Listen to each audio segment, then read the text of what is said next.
17장에 이어지고 있습니다. 우리 17장에서는 대략적인 얘기했다면은 여기서 그 원인과 과정과 그 결과가 자세하게 나와 있습니다. 1절부터 교도하겠습니다. 이일 후에 다른 천사가 하늘에서 내려오는 것을 보니 큰 권세를 가졌는데 그의 영광으로 땅이 환하여 지더라. 힘찬 음성으로 외쳐 이르되 무너졌도다 무너졌도다 큰 성 바벨론이여 귀신의 처소와 각종 더러운 영이 모이는 곳과 각종 더럽고 가증한 새들이 모이는 곳이 되었도다. 그 음행의 진노의 포도주로 말미암아 만국이 무너졌으며 또 땅의 왕들이 그와 더불어 음행하였으며 땅의 상인들도 그 사치의 세력으로 치부하였도다 하더라. 또 내가 들으니 하늘로부터 다른 음성이 나서 이르되 내 백성아 거기서 나와 그의 죄에 참여하지 말고 그가 받을 재앙들을 받지 말라. 그의 죄는 하늘에 사무쳤으며 하나님은 그의 불의한 일을 기억하신지라. 그가 준 그대로 그에게 주고 그의 행위대로 갑절을 갚아주고 그가 섞은 자래도 갑절이나 섞어 그에게 주라. 그가 얼마나 자기를 영화롭게 하였으며 사차였는지 그만큼 고통과 애통함으로 갚아주라. 그가 마음에 말하기를 나는 여왕으로 앉은 자여 과부가 아니라 결단코 애통함을 당하지 아니하리라 하니 그러므로 하루 동안에 그 재앙들이 이르리니 곧 사망과 애통함과 흉년이라. 그가 또한 불에 살라지리니 그를 심판하시는 주 하나님은 강하신 자이심이라. 아멘. 17장에서부터 20장까지는 악의 세력의 멸망에 대해서 이제 기록되어 있습니다. 이거는 대접 심판과 연관해서 한번 이제 설명한 다음에 그것이 구체적으로 어떻게 이 악의 무리들이 용을 비롯해 가지고 그를 따르는 거짓 선지자를 비롯해 가지고 그 짐승들이 멸망을 받게 되는지를 구체적으로 17절에서부터 20장까지 이제 기록하고 있습니다. 근데 그 가운데마다 항상 인의 심판, 나팔, 대접의 심판처럼 특별히 인과 나팔의 심판처럼 항상 그 중간에 네 번째하고 다섯 번째 인의 심판이 넘어가고 나팔의 심판이 넘어갈 때마다 하나님의 교회 성도들은 어떻게 되는가? 그 얘기가 나왔었잖아요. 그게 뭐였어요? 인의 심판에서는 안전하게 보호해 줄 것이다. 염려하지 마라. 또 반면에 나팔의 심판에서는 너희들이 그렇다고 너희들만 있지 말고 빨리 그 심판받을 그런 자들을 주께로 인도하라. 그런 증인의 삶을 다 살아야 한다는 것을 보여줬잖아요. 그런 것처럼 여기서도 17장에서부터 20장까지 이 심판, 악의 무리들이 심판받는 그 사이사이마다 하나님의 성도를 보살피는 그 주님의 그러한 그 음성과 그 따뜻함을 느끼게 하는 내용들이 이제 곳곳에 있는 것을 봐요. 그러니까 말세지말 살아가는 우리들에게 있어서 이 말세지말은 우리의 구원의 완성이 가까이 이르는 시간이에요. 주님을 만나는 시간이고요.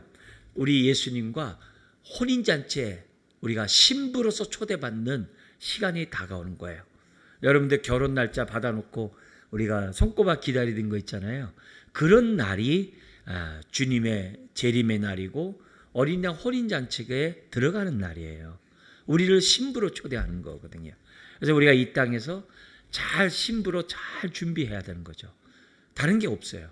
그리스도의 의의 옷을 입고 의의 흰옷을 가지고 주님의 신부로서 참여하는 그 축복이 가까우는 게 이 말세지 말이에요. 그래서 우리가 그런 것들을 생각하면서 항상 깨어 있으면서도 우리가 거룩한 신부로 준비해 나가는 예배자가 돼야 한다는 것을 이제 보여줍니다. 그러면서 그 심판과 함께 이제 구원의 완성이 이 뒷부분 21장, 22장에 기록되어 있고요. 이 심판하는 곳 사이에 뭐가 있냐면 혼인잔치. 혼인잔치의 그런 사건이 거기에 이제 그 성경에 기록되어 있고 천년 왕국 속에서 우리들이 왕노릇하는 이런 내용들이 또 이렇게 기록되어 있는 부분이 심판 사이에 있어요. 오늘 읽었던 우리 본문 안에서도 바벨론 멸망할 때 빨리 거기서 나오라는 거예요. 소돔과 고모라 성이 멸망할 때 롯과 그의 아내가 이 뭐냐면 나오는 것처럼 뒤돌아보면 안 돼요. 소음기둥 되니까 우리가 이 아브라함의 조카 롯처럼 빨리 빠져나와야 되는 그 모습처럼 빨리 그들과 함께 있지 말 것을 오늘 이 본문에서도 우리가 읽은 본문에서도 나오는 것을 이제 보게 됩니다. 자, 이런 가운데 요 18장은 뭐냐면 17장과 달리 바벨론이 왜 이렇게 멸망하게 되었는가? 그 원인, 그 이유에 대해서 그리고 그 과정과 결과에 대해서 아주 구체적으로 소상하게 이제 기록되어 있습니다. 그리고 이 바벨론 멸망은 이미 이사야 선지자도 외쳤던 얘기예요. 무너졌더라 큰 성 바벨론아, 이사야가 외쳤던 그런 이 예언이기도 해요. 그러니까 그런 예언이 여기서 다시 반복하면서 성취할 날이 우리 눈앞에 있는 거죠. 자, 이런 가운데 이제 크게 우리 강의 안에 있는 것처럼 1절부터 8절까지 에 나와 있는 내용은 바벨론의 그 멸망당하는 그 이유, 이제 그 이유를 이제 그런 얘기하면서 빨리 하나님의 우리 남은 자들은 그들과 함께 있지 말 것을 빨리 나올 것을 얘기하고 있고요. 9절에서부터 19절까지는 그 바벨론 멸망할 때 그 옆에서 그 부류들, 그와 더불어 살았던 사람들이 애통하는 애가가 크게 세 그룹으로 나눠져 가지고 애가가 19절까지 나와요. 그러면서 반면에 남은 자들은 그들의 심판을 보고 너희는 하나님께 영광을 돌려라, 즐거워하라, 그런 얘기가 20절이 나온 다음에 다시 21절부터 끝까지는 그 결과에 대해서 심판받은 그 참상을 구체적으로 다시금 강조하고 있습니다. 자, 그렇게 우리 내용을 보면서 먼저 1절부터 8절까지 바벨론의 멸망에 당하는 그 선포와 그 이유에 대해서 보도록 하겠습니다. 먼저 1절부터 3절까지 그 심판받는 큰 바벨론 성이 무너지는 그 심판받는 이유가 1절에서 3절에 기록되어 있습니다. 여기 보니까 2일 후에 17장과 연관해서 볼 때 2일 후는 순차적인 것보다도 다시금 강조할 때 이런 표현도 써요. 계시록에서는요. 그러니까 시간적인 의미도 있지만 다시 문장이 새롭게 시작하면서 17장 내용을 반복하면서 새롭게 강조할 때 이런 표현도 쓰는 게 이제 계시록에 여러 번 나옵니다. 다른 천사가 나오는 거예요. 근데 이 다른 천사가 어디서 내려오냐면 하늘에서 내려와요. 짐승들은 땅에서 바다에서 나오잖아요. 근데 하나님을 또 보냄을 받은 이런 심판을 나타낸 천사들은 다 하늘로부터 와요. 하나님으로부터 와요. 근데요, 다른 천사와 달리 이번에 19장에 나타난 이 천사는요 좀 달라요. 어떻게 다른가 보면은 1절에 이렇게 돼 있어요. 하늘에서 내려온 것을 보니 큰 권세를 가졌대요.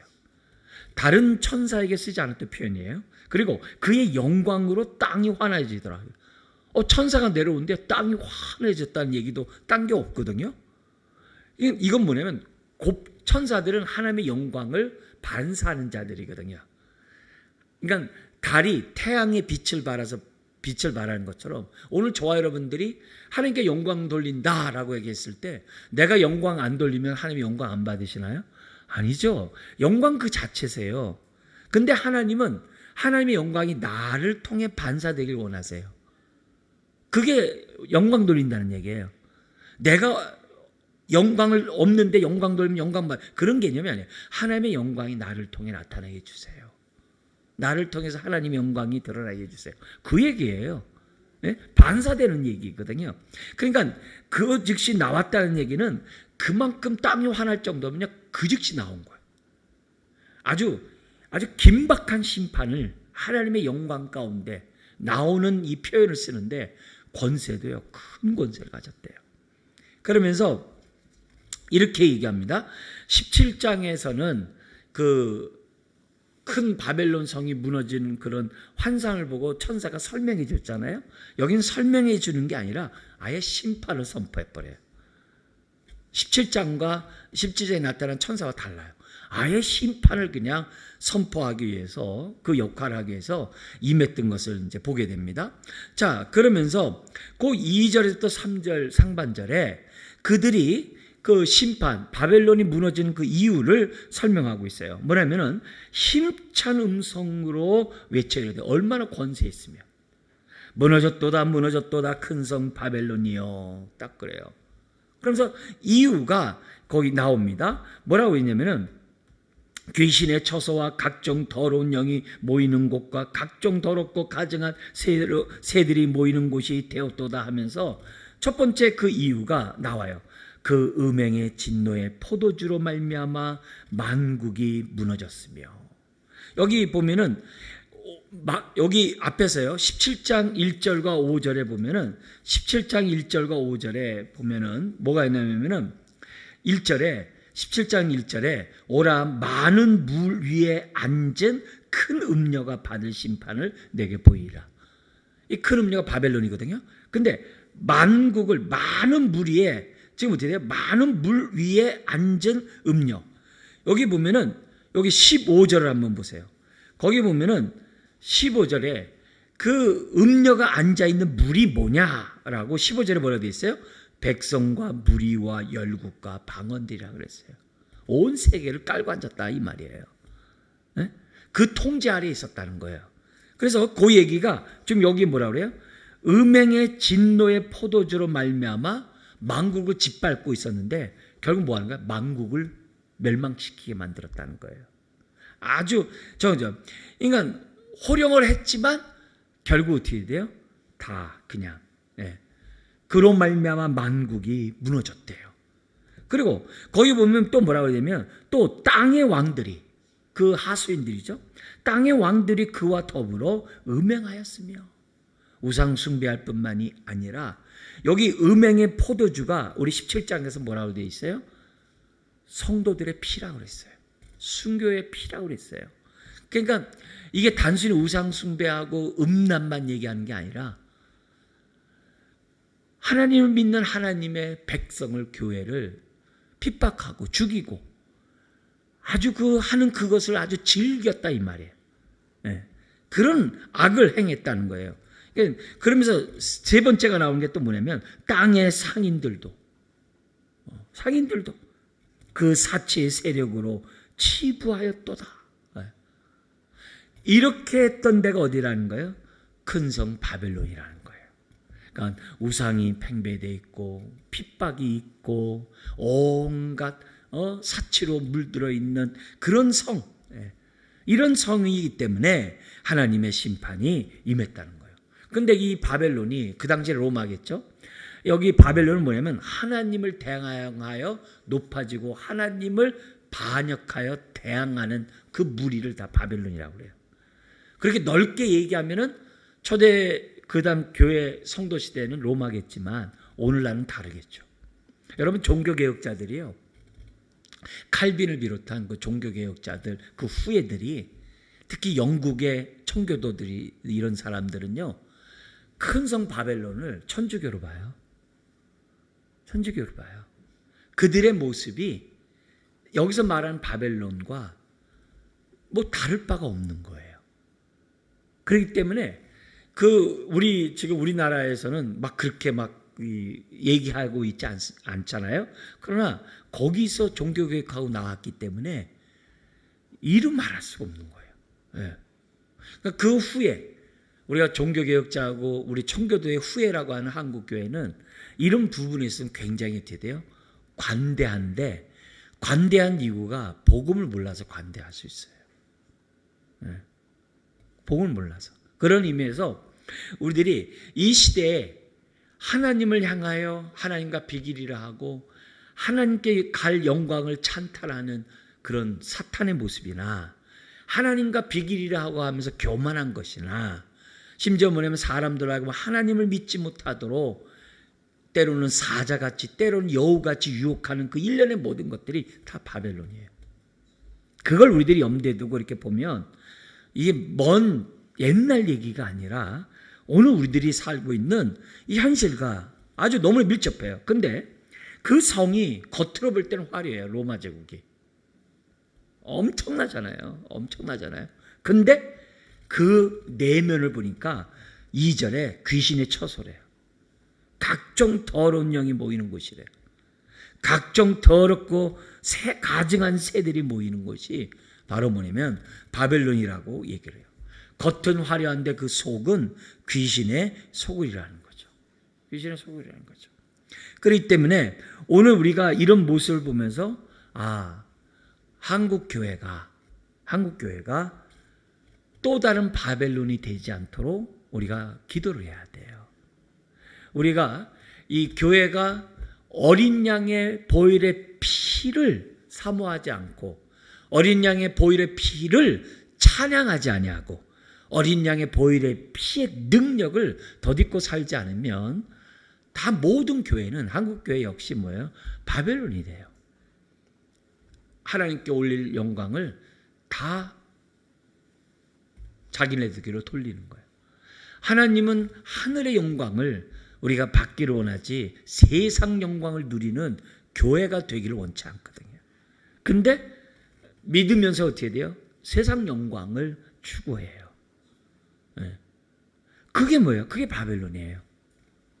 그래서 우리 한국 교회 자체도 우리가 어떻게 돼요? 큰 성 바벨론이 되지 않도록 해달라고.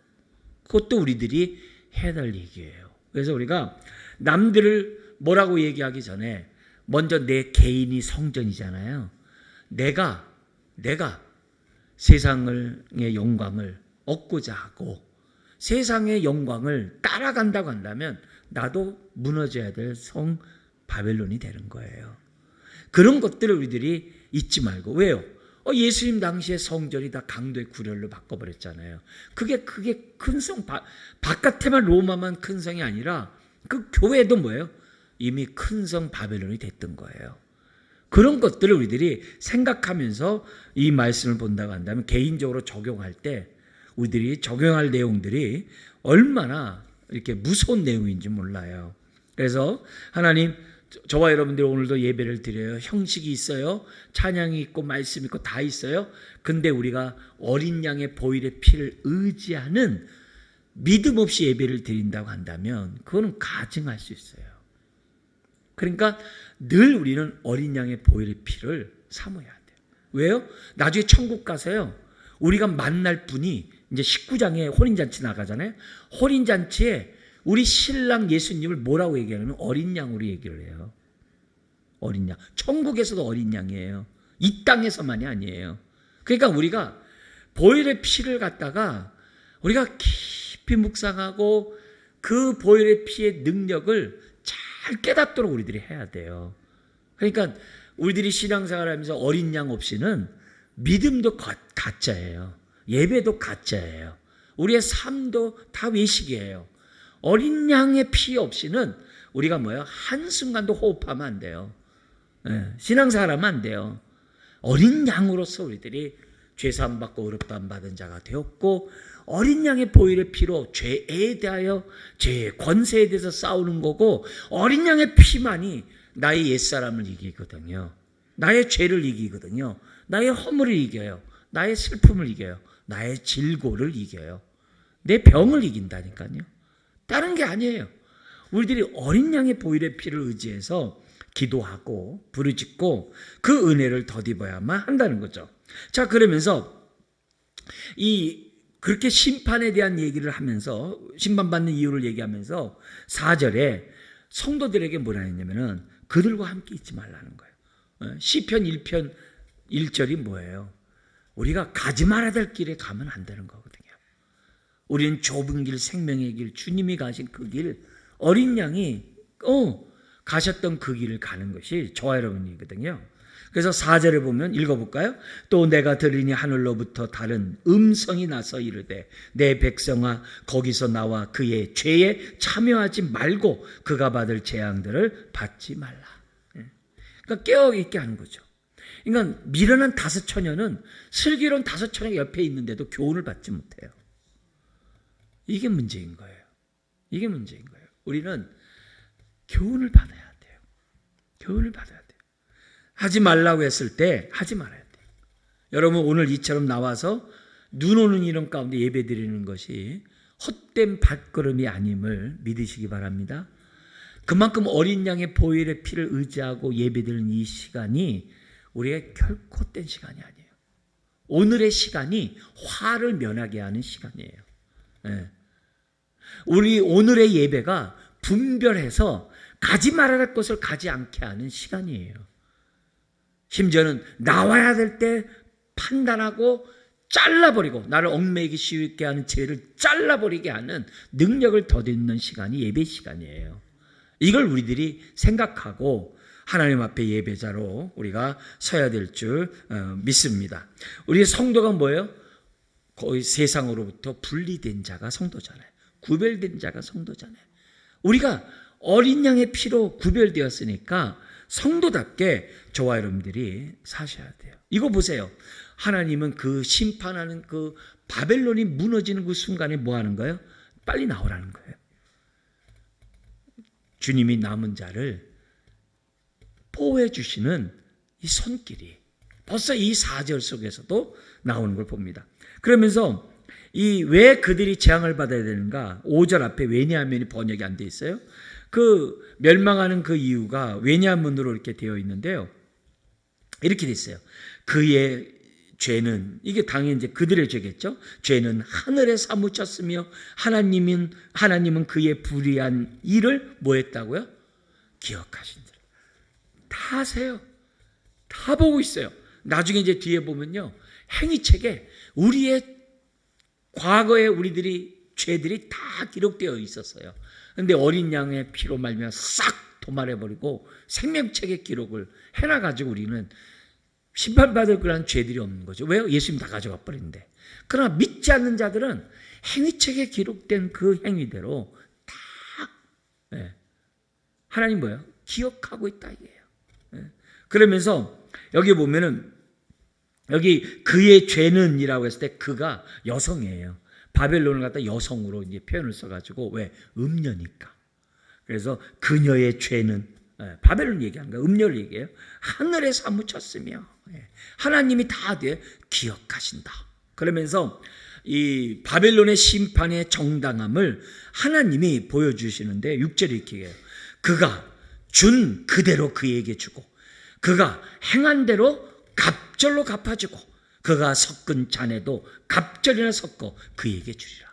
보응하시는 하나님, 의로 심판하시는 하나님. 심판하되 어떻게 돼요? 철저히 완벽하게 그것도 갑절로 보응하시는 하나님의 모습을 성경 우리들에게 보여줘요. 그러면서 그들의 죄가 뭐였냐면은 7절 읽어볼까요?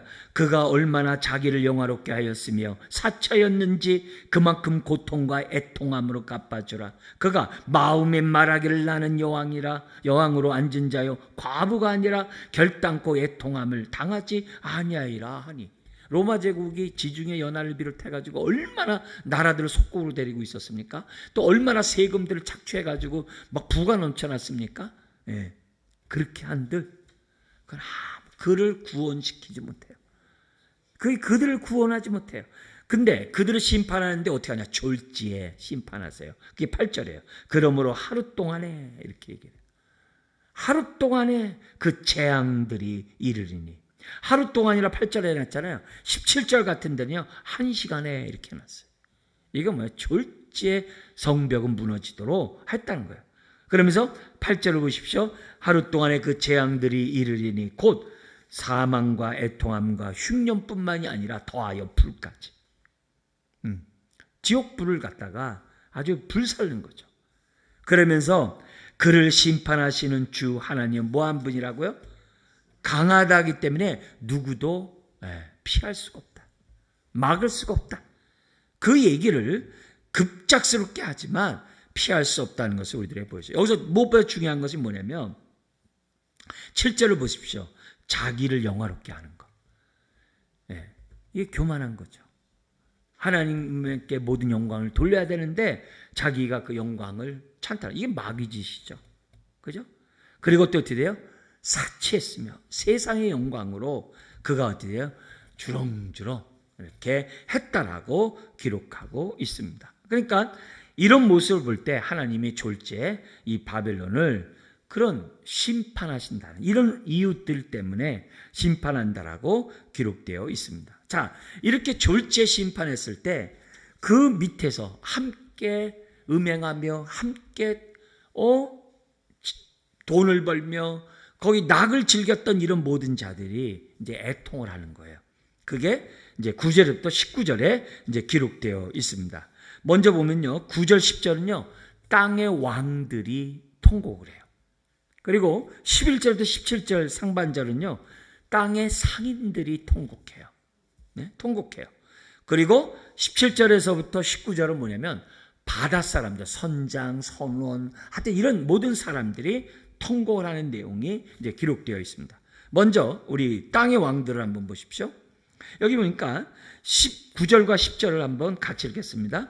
그와 함께 음행하고 사치하던 땅의 왕들이 그가 불타는 연기를 보고 위하여 울며 가슴을 치며 그의 고통을 무서워하여 멀리 서서 이르되 화이또다 화이또다 큰 성 견고한 성 바벨론이여 한 시간에 내 심판이 이르렀다 하도다.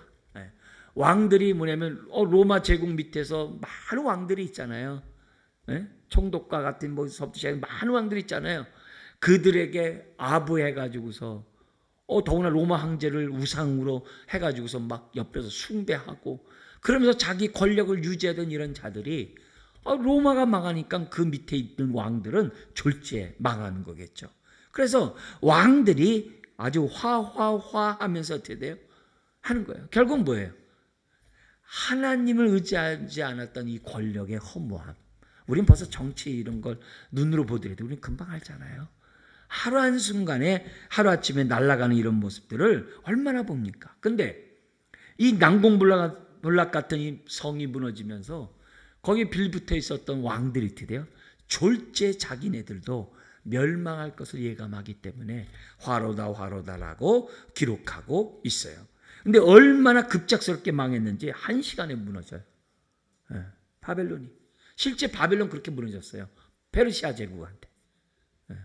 로마 역시 한순간에 무너졌거든요. 그런 거 봐요. 자, 근데 여기 보면 11절에서부터 17절에 보면 상인들이 등장을 해요.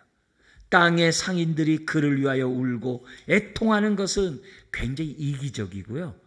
아주 욕심정이에요. 뭐라고 그러냐면요. 다시 그들의 상품을 사는 자가 없음이라. 이제 장사가 망했다 해가지고서 지금 우는 거예요.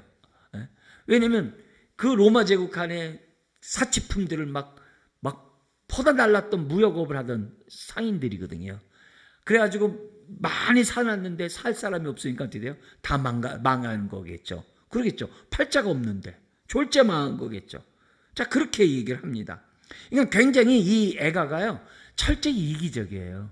그러니까 우리 17장에서 뭐가 있어요? 죄에는 자중질환이 있다고 그랬어요. 죄는 스스로 파괴하는 능력이 있다고 그랬어요. 그래서 지들끼리 죽인다고 그랬잖아요. 17장에 그랬잖아요. 지금 여기서 보면 뭐예요? 일시적으로 거기에 이렇게 붙어서 사는 거지 상인들은 저 망하는 바람에 나도 망했다고 하는 굉장히 이기적인 그런 얘기를 해요. 그러니까 결국 땅의 상인은 다 똑같아요. 다 이문을 남기는데 목적이 있다는 거죠. 그러면서 12절부터 13절까지 7종류에 걸쳐가지고 거기 뭐냐 상품 목록이 나와요. 우리가 뭐 대충 우리가 봐도 우리가 오늘날의 사람들이 좋아하는 것들이에요. 거기 보면 근데요 끔찍한 품목이 하나 있어요. 한번 찾아보세요. 우리 12절부터 13절 같이 한번 읽겠습니다. 그 상품은 금과 은과 보석과 진주와 세마포와 자주 옷감과 비단과 붉은 옷감이요 각종 향목과 각종 상아 그릇이요 각진 나무와 구리와 철과 대리석으로 만든 각종 그릇이요 계피와 향료와 향과 향유와 유향과 포도주와 감람유와 고운 밀가루와 밀이요 소와 양과 말과 수레와 종들과 사람의 영혼들이라. 끔찍한 목록이 뭐가 있어요? 사람의 영혼이 있어요. 종들도 끔찍한데 인신매매도 사람의 영혼도 상품화했다는 거예요. 이게 얼마나 무서운 거겠어요. 사람의 영혼도. 더구나 하나님 믿고 있는 사람들을 얼마나 종으로 팔며 그 영혼들을 죽이고 그랬습니까? 예? 끔찍한 거죠. 근데 14절에 보니까 이 상인들이 애통한 이유가 다른 거 없어요. 바벨론아, 내 영혼이 탐하던 과일이 내게서 떠났으며 맛있는 것들과 빛난 것들이 다 없어졌으니 사람들이 결코 이것들을 다시 보지 못하리라.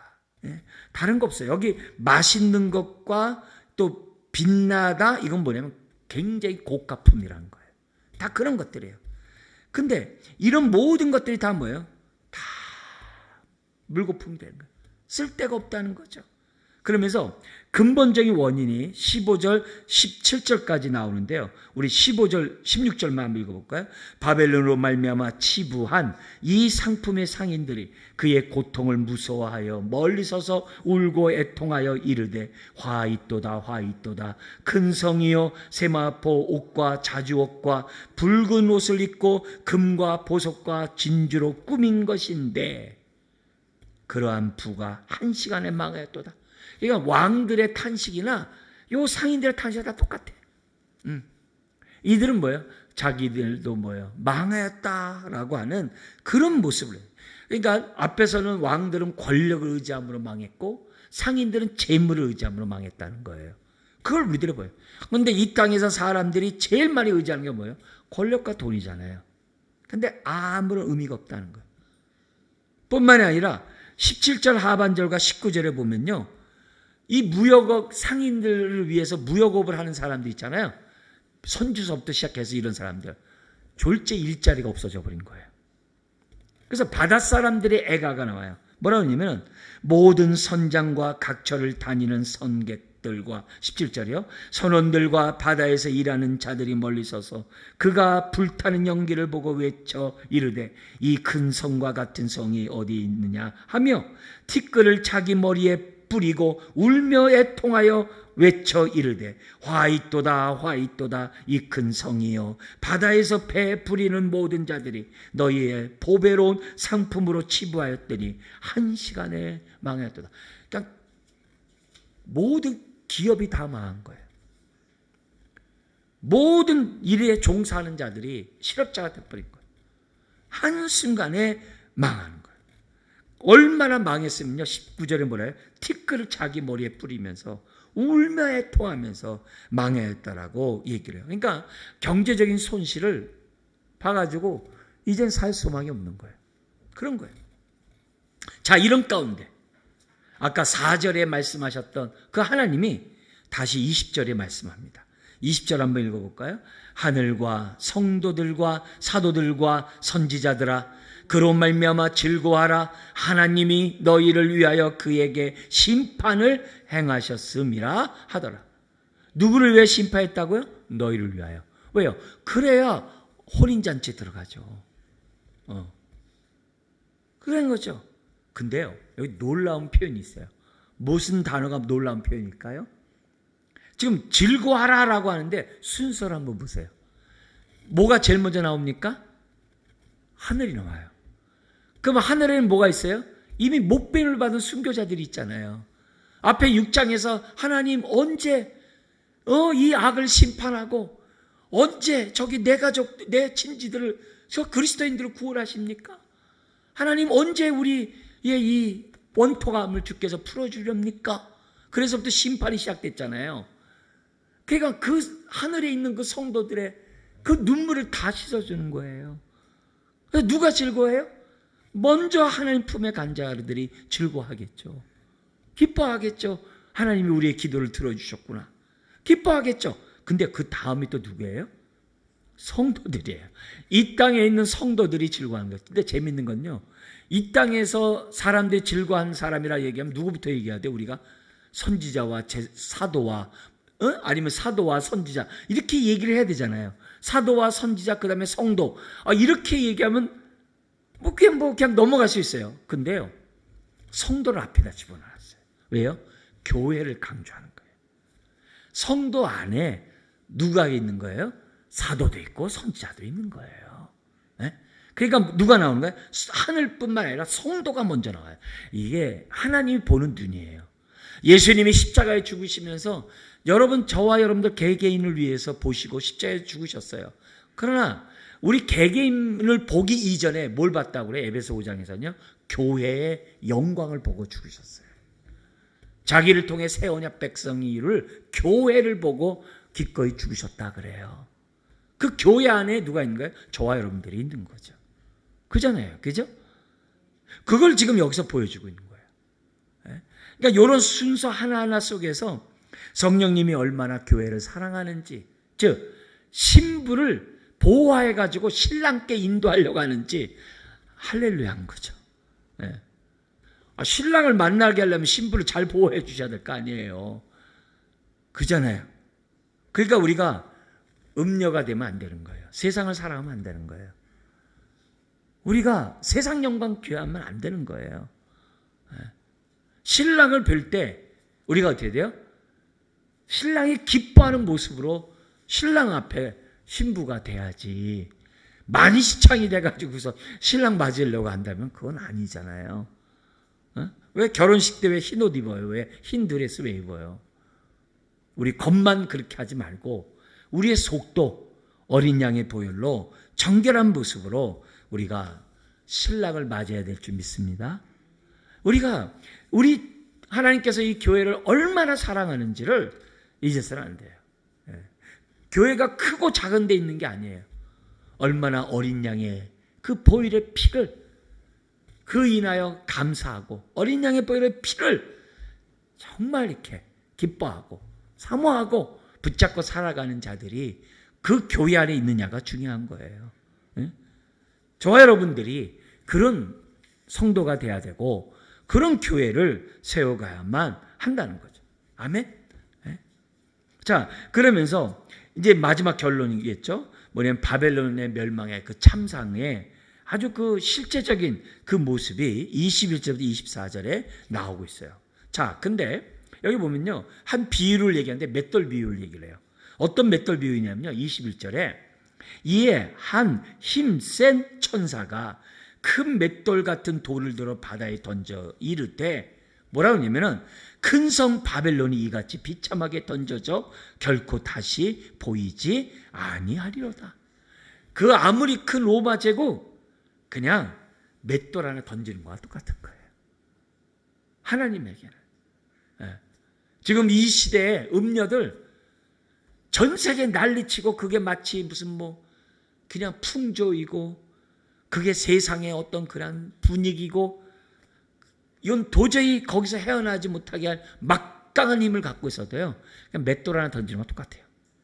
한순간에 그들은 멸망을 우리 주님이 하신다는 것을 우리들에게 보여주고 있어요. 그래서 심판은 졸지에 그래서 결코 다시 보이지 아니하리로다. 그래서 나중에 뒤에 보면 하나님의 심판 가운데 더 이상 바다가 있지 않더라. 이게 뭐냐면 다 바다가 악의 근원지거든요. 그게 다 없다 이게 한순간에. 그걸 보여줘요. 그러면서 22절부터 23절에 뭐냐면은 심판에 의해서 멸망이 얼마나 심각했는지 각양각색의 사람들의 뭐냐면 탄식으로 이렇게 그 표현으로 설명해요. 뭐라고 얘기하냐면 5가지로 설명을 해요. 한번 보십시오. 뭐냐면은 첫 번째가 검은 것 타는 자와 풍류하는 자와 퉁소 부는 자와 나팔 부는 자의 소리가 결코 다시 내 안에 들리지 아니하고 그랬어요. 여기 뭐였어요? 풍류가 없다는 얘기는 뭐예요? 그 성이 이제는 짐승들이 사는 황폐한 곳으로 바뀌었다는 거예요. 여러분, 그래도 여러분 살아가면서 콘도레라도 부르시잖아요. 콘도레라도 부르는 그 삶이 있으니까 이렇게 살아가시잖아요. 또 우리가 뭐예요? 주님의 어린 양을 찬양하는 그런 게 있으니까 우리가 소망 가지고 살잖아요. 근데 노래가 없어져 버린 거예요. 여러분, 우리 인생에 노래가 없으면 안 됩니다. 특히 어린 양의 보혈의 피를 우리가 찬양하는 찬양이 없으면 그건 황폐한 심령이 됩니다.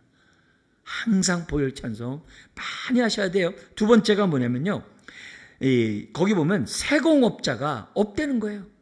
세공업자가 없다는 얘기는요. 경제가 몰락했다는 거예요. 그리고 맷돌 소리가 들리지 않는다는 말은 뭐예요? 방앗간이 없다는 거예요. 왜? 양식이 없는데 무슨 방앗간이 있어요? 등불이 비추지 않는다는 얘기는 뭐예요? 네온 사인이 없고 길이 막혀 보세요. 누가 다니겠어요?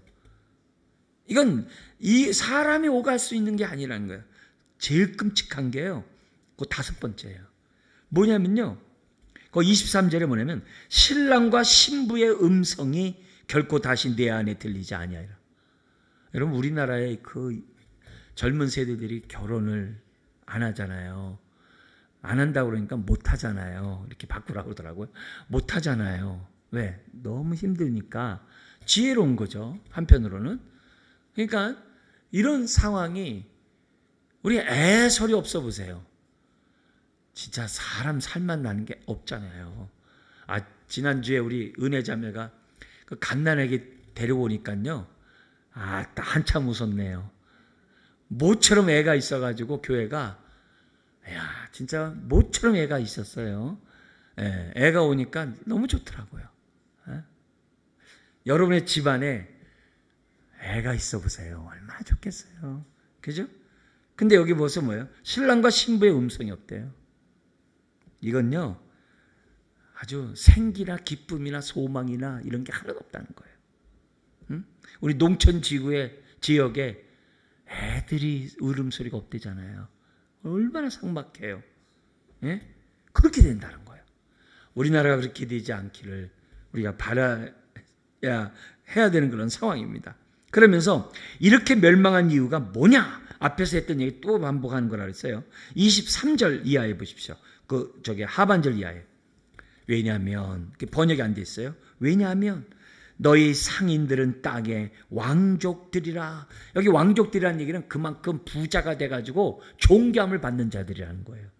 예? 그때 왕들이요 무역업을 해가지고 돈을 엄청 벌었다는 것을 우리들은 역사적으로 알고 있거든요. 다 이 상인들이 다 왕족들이에요. 또 왜냐하면 거기 나오는 것처럼 내 복술로 만국을 미혹시켰기 때문이다. 얼마나 우상숭배하도록 이끄는지 몰라요. 예? 그 다음에 세 번째, 그 중요한 얘기예요. 24절 우리 읽겠습니다. 선지자들과 성도들과 및 땅 위에서 죽임을 당한 모든 자의 피가 그 성중에서 발견되었느니라 하더라. 결국 뭐예요? 순교자의 피가 있기 때문에 심판받았다는 거예요. 이 얘기는 계시록 6장 9절 10절에 하나님 보좌 앞에서 언제 우리를 소원을 들어주겠냐고 하는 그 기도의 응답이 바로 이거라는 거예요. 바로 이거인 거예요. 그러니까 겉으로는 휘황찬란하지만 로마의 그 콜로세움 이런 데서 얼마나 많은 짐승의 밥이 됐습니까? 이루 말할 수 없죠. 로마의 대박해. 우린 너무 잘 알잖아요. 지금 계시록이 쓰여진 그때가 그렇거든요. 그런 게 있기 때문에 하나님이 드디어 심판하겠다. 결국 교만, 우상숭배, 순교자의 피 이것으로 인해서 로마가 멸망한다. 그러면 오늘날도 똑같아요. 오늘날도 이 큰 성 바벨론이 세상 사람들을 잡고 얼마나 기독교를 갖다가 핍박하고 얼마나 많은 자들을 죽이는지 몰라요. 우리는 평화롭게 이렇게 사는 게 하나님의 축복이에요. 그러지 못한 나라가 전 세계에 얼마나 많은지 몰라요.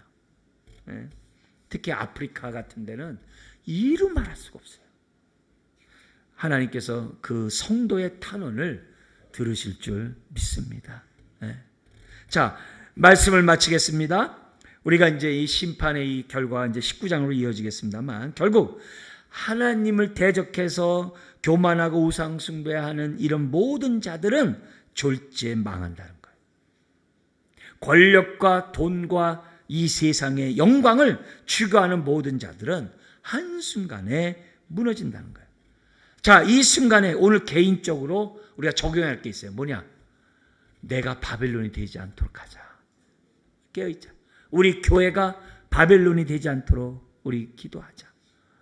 이 한국교회가 바벨론이 되지 않도록 기도하자.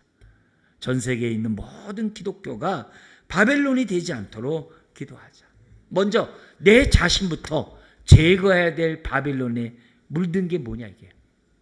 교만한 거 잘라버려야 되고, 우리가 우상 숭배하는 거, 하나님 외에 다른 거 의지하는 거 잘라버려야 되고, 탐욕의 종이 된 거 잘라버리고, 세상 영광을 따르려고 하는 거 다 잘라버리고, 내가 성공하면 하나님도 영광 받을 텐데, 그렇게 하는 이 교만한 생각들을 다 잘라버리자.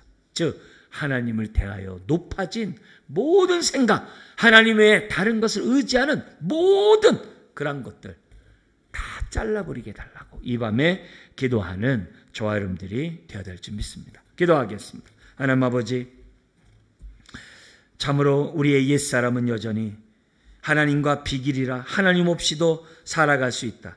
자신들이 자신의 삶의 주인이 되어 자기 멋대로 세상 영광을 바라보면서 살아가고 있는 것이 우리들의 모습이 아닌지 다시 한번 이 시간 돌이켜보기를 원합니다.